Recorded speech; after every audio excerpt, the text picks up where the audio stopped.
Good morning, church. It's good to be with you here today. And today we are looking at Numbers chapters 3 and 4.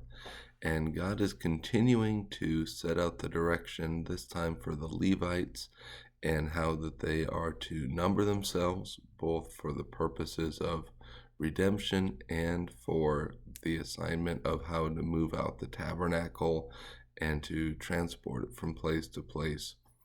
And at the start, it seems like a pretty uh, simple endeavor, not much to comment on. But at the end of it, they figure out there's 8,580 registered men qualified to do the transport of the tent of meeting. That is Numbers chapter 4, verses 46 to 48. And now there's 22,000 Levites altogether.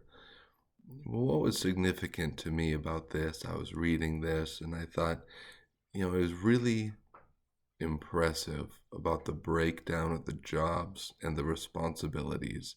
And that when we think about all of the intricate building of the tabernacle that we saw before, as well as the how do we transport it, they're going to be later on moving all over the place. And it makes us wonder, how did they tear this thing down and set it up so frequently? Well, there was over 8,000 people that could work on this and make it happen.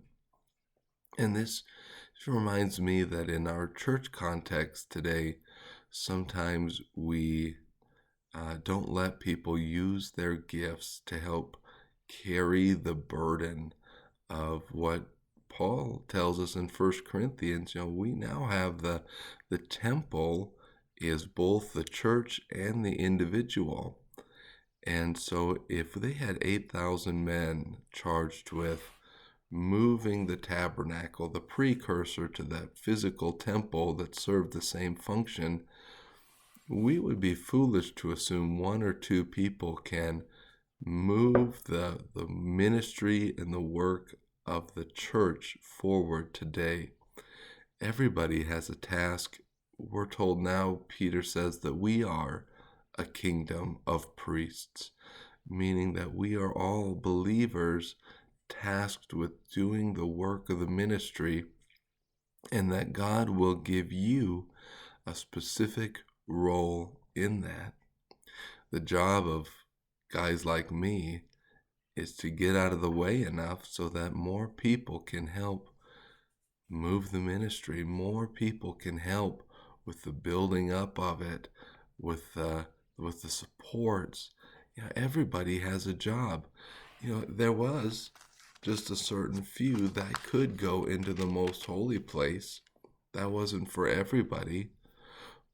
But if the people who did the transporting of the most holy objects said, we're better than you all and we don't need you, there'd be nobody to set up everything that surrounded it. There'd be no tabernacle. Sure, they might have the ark, but they couldn't do anything with it because there was no tabernacle.